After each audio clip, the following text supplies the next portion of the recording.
So there's a mega weekend of provincial hurling semi-finals in store in both Leinster and Munster, and former All-Ireland winning manager with Galway, Cyril Farrell, is on the line to preview all the action.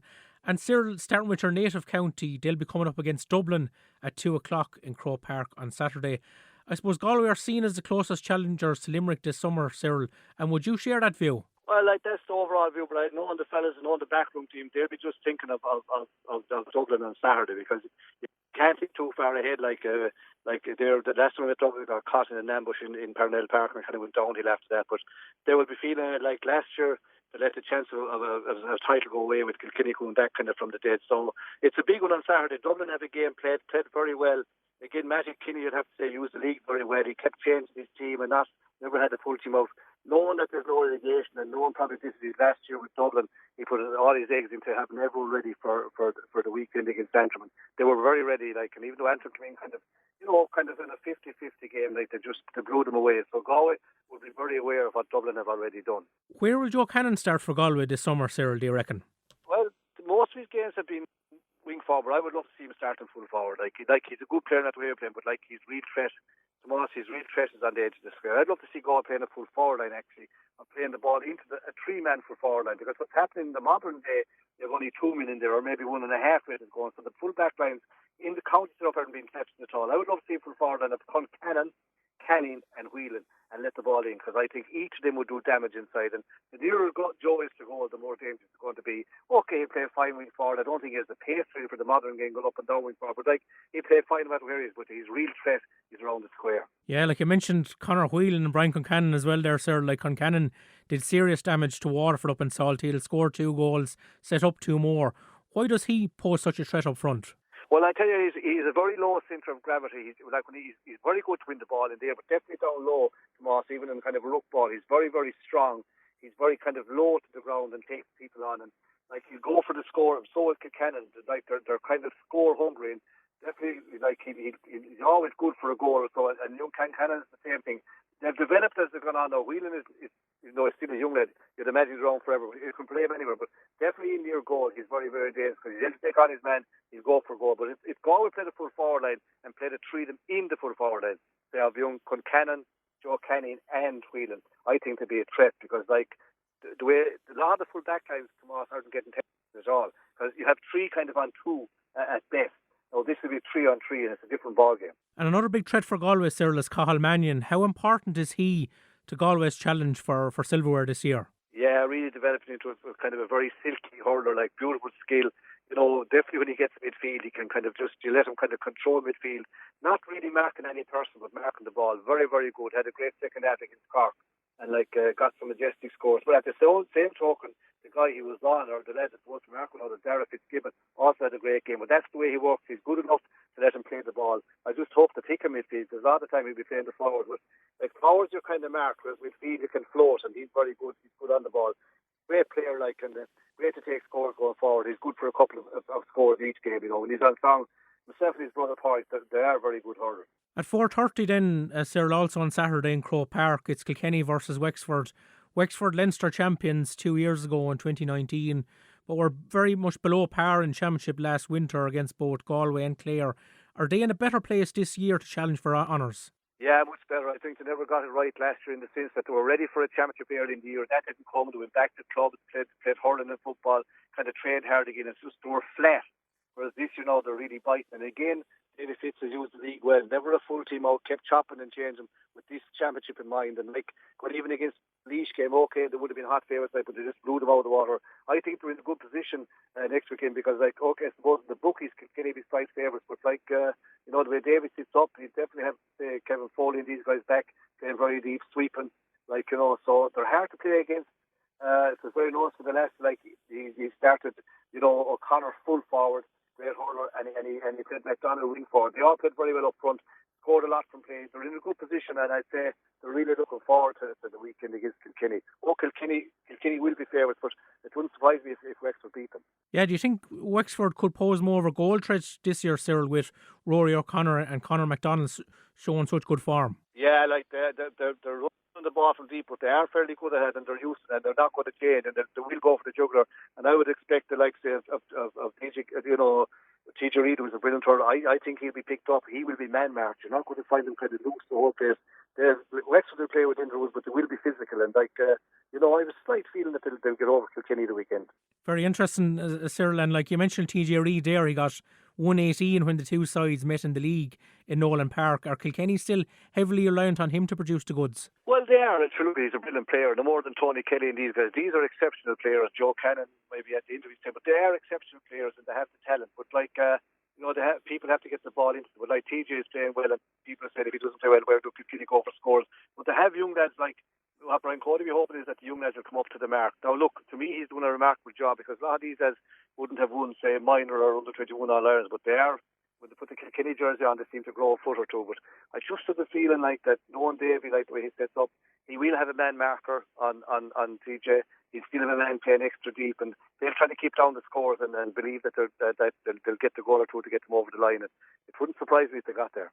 And to finish off, kind of a super Saturday of hurling, Cyril, at 7 o'clock in Semple Stadium, it's Limerick versus Cork. How will Cork look to cause an upset here? Well, I think they're going to play the same way they're playing that short game and kind of coming off the shoulder. They have great pace. Tomas, the last day that Limerick played Cork just divided the issue, left off more or less half the team. Okay, they tried to win, but they didn't take them on. They didn't want to get into a bat at all or maybe show their full hand. I'd say they got a little surprise against Galway because it seems to be cruising down in Park even. The next thing, the whole game switched. But like Limerick are the ones, they're the standard bearers and they're the team to beat. But Cork have great risky hurlers and their pace could cause trouble. Now, there's no doubt about that Limerick are that bit more physical and they're how would you say, more mature, very good in the air, strong in the air. Like both Galway and Cork, the last day Tomas when they played in the league, both of them were very weak in the air. Like their puck outs had to be worked sharp because you had no one else to win their own puck out. Like not really strong in the air. Whereas Limerick are. So that Limerick will be kind of, to me, stronger, more physical than Cork. So like I'd still expect Limerick to get through, but it'll be a great game. And another one that has the makings of a great game, Cyril, is on Sunday. You know, Clare coming in full of confidence after a win against Waterford, going up against their old rivals Tipperary. A 3:45 throw-in for this one at the Gaelic grounds. Who do you expect to come out on top here? Yeah, well, you see, Clare have kind of done the lead like to start off poor, but if you know their teams, Tomas, as they go on, their team is getting stronger and stronger. Like you can be lucky or unlucky to have, say, not to have injured players. Like you go back to last weekend, like Waterford, say, missing, say, Prunty full back, okay, Tyke the Burke gone centre back. Next thing, Jamie Barron has gone midfield. Like that's the backbone up along the middle of the team. Next thing, none of them are there. Like Clare had everyone last Sunday and the win last weekend, and I think they're going to take great comfort from the win because, like, to me now, they were fairly physical the last day, put Waterford off their stride. Waterford trying to carry the ball, getting overturned, and Clare were, even though they only won by 3 or 4 points, they could have won by a lot more. They'll go into the match in Limerick against Tip kind of full of confidence, and they'll be fairly, they're going to hit them straight on. Tip will have the nice hurlers, but like the Tip team isn't getting any younger. And okay, Tip will be favourites, but again, I just have the feeling that Clare could not come off their perch. So we could have a Limerick and Clare Munster final. That'd be a great prospect, Cyril. But I suppose before you go, Cyril, I have to ask you about Waterford last Sunday. A lot of disappointment down here after that 4-point defeat. Where do you think Liam Cahill's men came up short on the day? Well, I think first of all, when they start the game, Tomas, like someone can get their kind of they set their stamp on the game, and from the very start, Clare set their stamp on the game. Like he's a Tony Kelly who's going to do that anyway. Like he's a pointer, but it wasn't alone that in the physical exchanges early on. I thought the Waterford forwards were kind of blown out. Clare were very, very physical, played it that way, and even Waterford kind of got back into it. They were being hit for the freeze, where Clare were kind of dictating the physical thing and won it at that, and then closed down shop. Waterford shot put out to the corner backs, run the ball a bit to the wing back, run it to midfield, and then it broke down, never got in there. You would like the Hutchinson and the Binnestad side, but no ball coming. Like it never came in fast. It was by the time it came, everything was bottled up, choked up, and then back out again. Now after saying all that, you'd have to give them credit. They stuck at it. Even kind of, you'd imagine going to get beaten out the gate.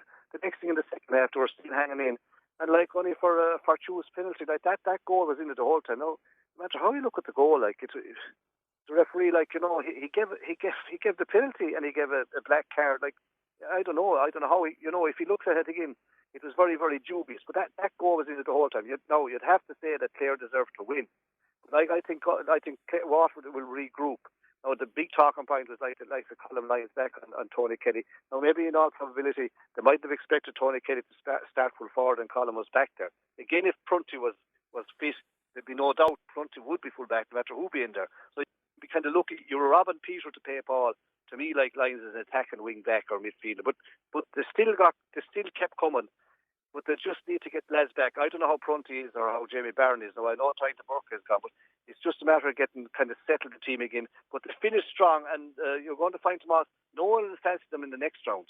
Waterford, they're still a kick in Waterford because they just didn't die. Like, I see where Liam Catt is kind of saying all positions are up for grabs. But, you're going to find that will be more or less, there might be one or two changes, but they still have a kind of a backbone of a very good team. But it just happened wrong that the day they needed everyone, they didn't have them. And that was the big difference, I thought, last week.